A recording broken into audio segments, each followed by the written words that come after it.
পাহাড় চূড়ায় দাঁড়িয়ে মনে হয়েছিল আমি এই পৃথিবীকে পদতলে রেখেছি।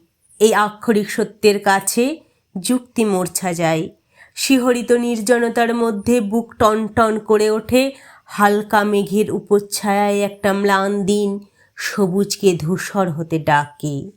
আদিগন্ত প্রান্তর ও টুকরো ছড়ানো টিলার ওপর দিয়ে ভেসে যায় অনৈতিহাসিক হাওয়া। অরণ্য আনে না কোনো কস্তুরীর ঘ্রাণ। কিছু নিচে ছুটন্ত মহিলার গোলাপি রুমাল উড়ে গিয়ে পড়ে ফণি মনসার ঝোপে।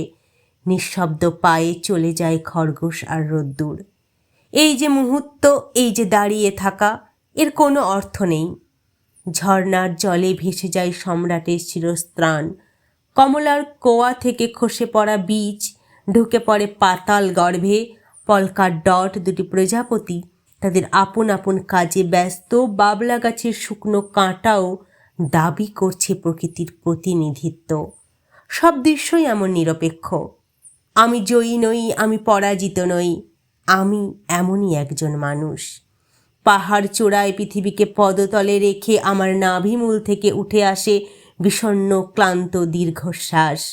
এই নির্জনতাই আমার ক্ষমাপ্রার্থী, আমার অশ্রুমোচনের মুহূর্ত, আমার ক্ষমাপ্রার্থী অশ্রুমোচনের মুহূর্ত।